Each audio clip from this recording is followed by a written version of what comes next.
Hi everyone, this is our last lesson from chapter 10 on circles.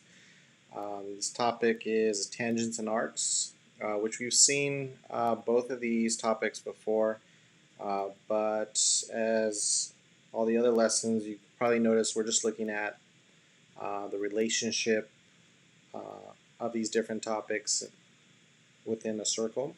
So prior knowledge, kind of taken from the previous lesson, is our tangent line, and how it relates to diameter.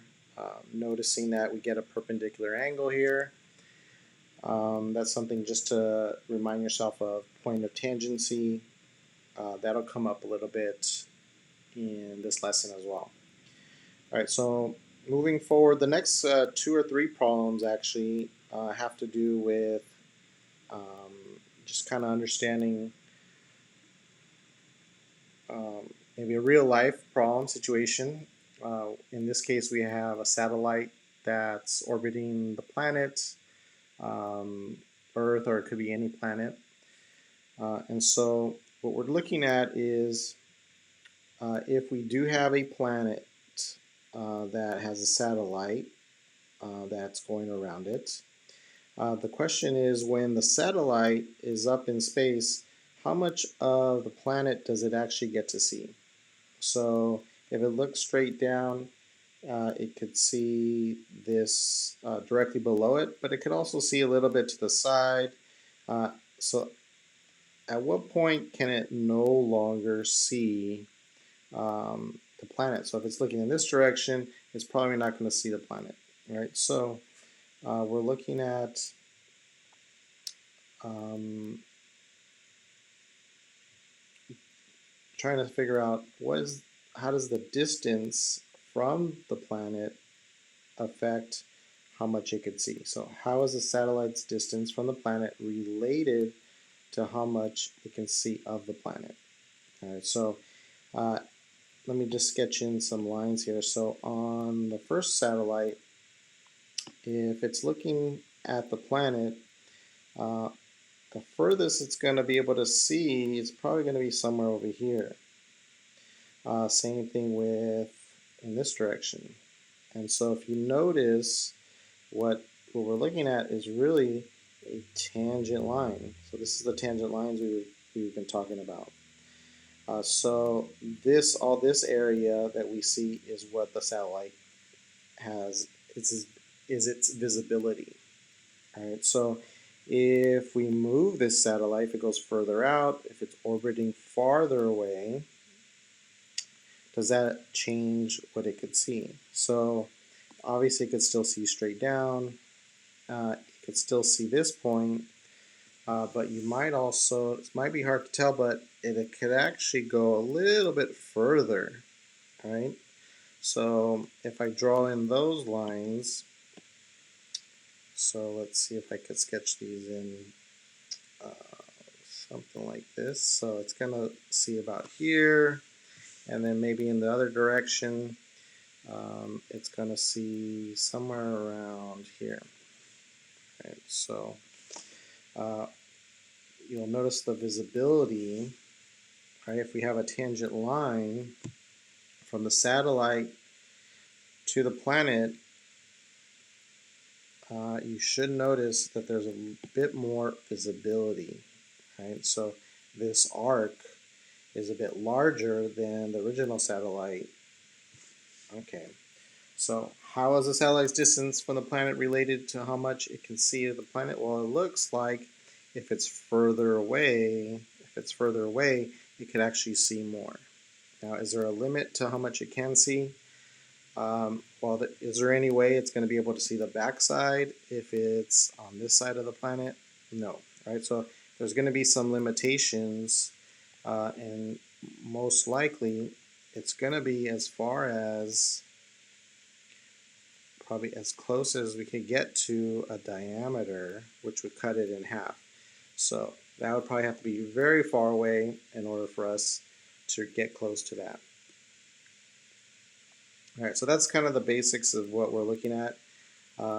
This arc and how it's changed size. depending on how far away the satellite is. And you might also notice, I'll just throw this in, you'll notice this angle has changed as well. It changed in size. So it appears to be a little bit more narrow, smaller angle measurement the further away. So further angle measurement, larger arc or visibility. All right, so that's kind of a real life example for us to look at. Let's jump into maybe what that means in a straightforward problem. So how are these angles and arcs related? So we talked about, I kind of just mentioned, if we look at measurement of angle A, right, in this diagram, it decreases as the measurement of the arc increases. So if this arc gets bigger, then that means this angle is going to get smaller. All right, so that's kind of what I mentioned before with the satellite problem. So as the arc approaches 180 degrees, right? I mentioned that as it gets closer to 180 degrees, this angle gets closer to 0 degrees. Now, it's not going to ever reach 0, and this will never reach 180, but they will get very close. All right, so there's that connection between this arc, this angle, and the idea of 180 degrees. All right, so that being said, if I look at this first kind of equation I wrote out for us, measurement of angle A is going to equal to 180 degrees minus the measurement of the minor arc, right, in the situation, or measurement of angle B, or arc BD. So more specifically, the circumscribed angle, which is what we call angle A, is equal to 180 degrees minus the minor arc. Minor arc in this case was arc BD. So that's something, that's kind of the basics of what we're looking at here. So if we have a minor arc, we can figure out the angle. Also, if I could rewrite this so that instead of us solving for the angle, we could be solving for the minor arc. So minor arc is equal to 180 minus the angle. Same formula, we're just rearranging it so that it might work for us in a different situation. All right, I've also listed out here something you should remember is that the major arc and the minor arc together should equal to 360 degrees. So if you know one of those arcs, if I give you arc BD, you should be able to tell me what the rest of the circle is. All right, so another different approach to this problem that I kind of want to mention is, since these are tangent lines, we definitely know that these are perpendicular angles in the diagram. And one thing that we could do, if you notice, every time you have right angles, it's a kind of a clue to say, hey, you probably have right triangles. So if I draw on this line here from A to C, you should notice we get a right triangle. All right? And not just one of them, but we get two of them, that they're mirror images of each other. So the nice thing to know is that we understand the relationship between the angles in a right triangle, right? They all add up to 180 degrees, but if it's a right triangle, these two angles should add up to 90. All right, so I'm going to do some little extra work here just to kind of give you more information. Let's say if I label this angle theta, I'll just call this one theta. And I want to know what this angle is in here. Well, I should be able to find it, or that we know there's a relationship because they should add up to 90. If I know theta, I should be able to figure out this angle. If I know this central angle, then I should be able to figure out theta. So there's a relationship there. So I just if you hadn't noticed, I just mentioned it, that technically we have a central angle here, right? Or even BCD is a central angle to the arc BD, right? So if I know the measurement of the arc, I know the measurement of the central angle, and vice versa. So if I could figure out, if I know the measurement of the arc, then that means I could figure out this angle as well. So that means I have a connection between the minor arc and the central angle, which we know is related to angle A because of these triangles. So let me see if I can write this out. So one thing I know is measurement of angle A is equal to 2 times theta, right? Because there's actually 2 of them. That's one thing I know. I also know that this angle over here at the center is, you notice it actually cuts the central angle in half.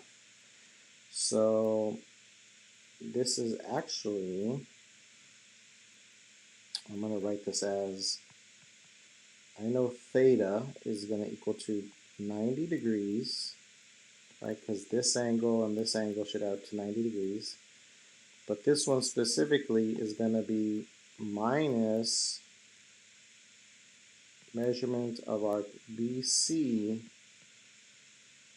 divided by 2. So this arc B, not BC, BD. Right? So BD. So arc BD, if I cut it in half, which just gives me this portion, and that gives me that angle, because there's a central angle. So now I've calculated measurement of arc BD divided by 2 is this angle here. And if I subtract that from 90, it should give me theta. Alright, so I'm going to do some algebra work here. Since I know measurement of angle A is 2 times theta, and theta is 90 degrees minus measurement of arc BD divided by 2, and I distribute this 2 to everything, then that means measurement of angle A is equal to 180 degrees minus measurement of arc BD. Alright, so if you notice, this is the exact same thing that I wrote over here. Alright, so there's algebra work, geometry and algebra work that helps us get this formula that I have here. In case you weren't sure or thought I just made this up, there is a way to calculate that formula. Alright, I just want to make sure you have that information. And so let's use some of these formulas to solve a problem with some numbers. So this is more like, this is the same, pretty much the same picture, because there's only so many ways you could draw a circle with 2 tangent lines. In this case, we're given measurement of arc BD is equal to 100. So if I mark that BD is going to be equal to 100, right? So I'm already going to fill this in. So 100, right, 100 degrees, these are degrees. I want to figure out measurement of angle A and the measurement of arc BZD, which is the major arc. All right, so minor arc could help us figure out the angle, the circumscribed angle. All right, so if I remember correctly, the angle is 180 degrees minus the minor arc. In this case, it's 100. So that's 100, 100. All right, so which means we could do that calculation. That's going to be 80. So now I've figured out angle A is 80 degrees, right? So if you know how to subtract, it should be fairly easy. And major arc, right, if I want to figure out the major arc in this situation, we definitely know that 360 degrees minus the 100 degrees should give us the remaining part of the circle, which is 260 degrees.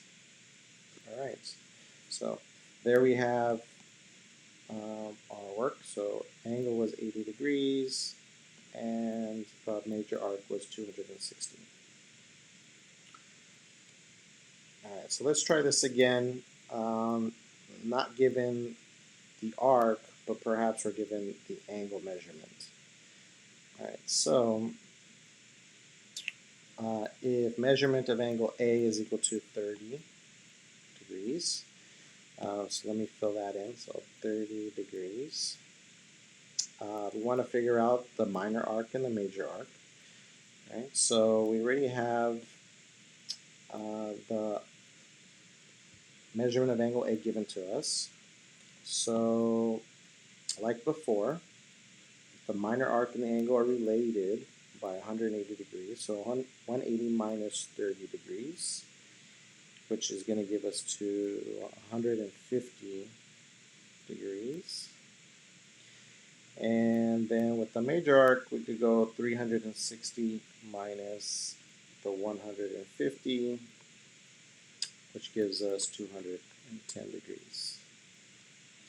All right, so 150 and 210. All right, so that's pretty much the basics of it.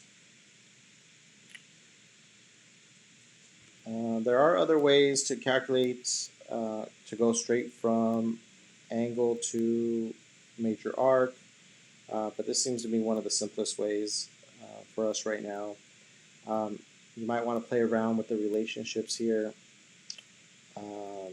It gets a little bit more complicated to prove, or the formula is a little bit more complicated, which is nice that there's more, but this is pretty straightforward, right? All right, so as usual, some review and preview problems are available for you. Problem 108 to 115. There's some math notes that go over intersecting chords. And as usual, everything else is a good review of prior topics. All right, this concludes chapter 10. Hopefully, you don't have too many questions on this, but as usual, let me know if you do, and I'll try to help you as best as I can.